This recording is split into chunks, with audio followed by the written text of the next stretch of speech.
Malaking ginhawa raw sa maraming manggagawa kung itataas ang minimum wage ngayong lalong nagmahal ang mga bilihin at ang krudo. Pero posibleng hindi raw ito kayanin ng maliliit na negosyo na maaaring magbawas ng tao o kaya tuluyan na magsara. Yan ang unang balita ni Nico Wahe. Pagkain, krudo. Sa panahon ngayon, halos lahat nagsitaasan na. Isa na lang ang hindi, sweldo. Sa ngayon, 537 pesos ang arawan ng mga minimum wage earners sa National Capital Region.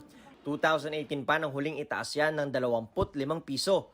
Maraming manggagawa tuloy ang umaaray dahil hindi kasya ang kinikita para sa pang-araw-araw na pangangailangan. Kaya ang Trade Union Congress of the Philippines naghain na ng petisyon sa Regional Tripartite Wages and Productivity Board ng NCR. Hiling nila na mula 537 pesos kada araw, dagdagan ito ng 470 pesos para maging 1,007 pesos. As much as possible, natin yung hindi survival wages, di ba? It should be more than what is stated sa poverty. Kasi yung poverty threshold, meaning yung poverty, yung kahirapan, nasa 16,000. Kung nasa baba ka dyan, ay wala na. Hirap na hirap. Paniguradong malaking ginhawa raw ang mararamdaman ng marami nating kababayan kapag naaprubahan ang kanilang petisyon. Pabor naman ng Department of Labor and Employment na pag-aralan ng posibleng minimum wage adjustment. The current wage is already not enough para tugunan ang pangangailangan ng ating mga manggagawa at ang kanilang pamilya. Kaya marapat lamang na i-review at magkaroon ng karampatang wage adjustment. Sakali man, good news daw yan kay Rio na isang cook sa karinderya. Para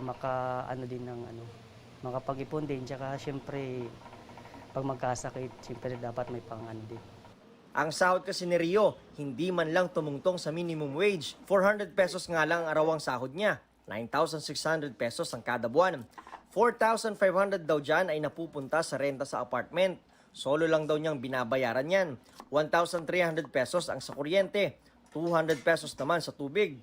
Nagpapadala rin daw siya ng 1,000 kada buwan sa kanyang kapatid.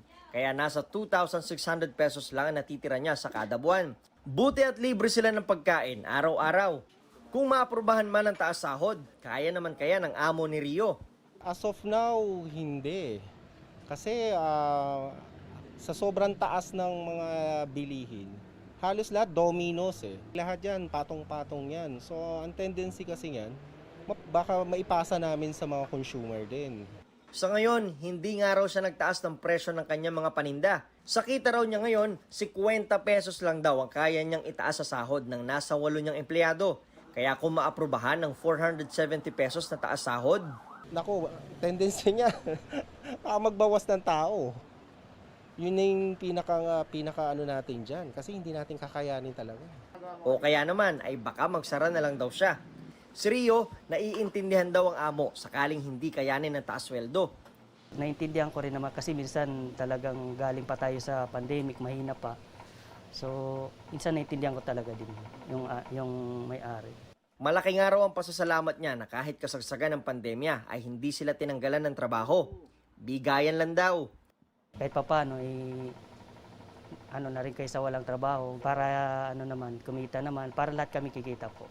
Nakasaad sa Section 15 ng Republic Act 6727 o Wage Rationalization Act na pwedeng ma-exempt sa wage increase order ang isang establishmento.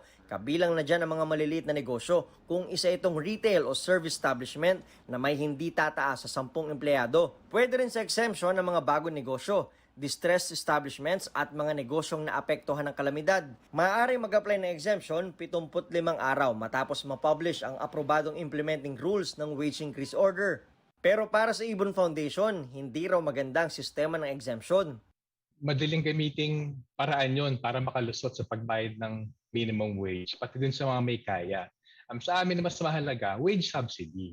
Kung di mo talaga kaya, may sistema ang DOLE para sa wage subsidies. Mag-apply sa DOLE at punan ng DOLE, ng gobyerno, yung hindi nila kinakayanan. Dagdag naman ng TUCP, isusunod na rin nilang lakarin ng taas sahod sa mga nasa probinsya.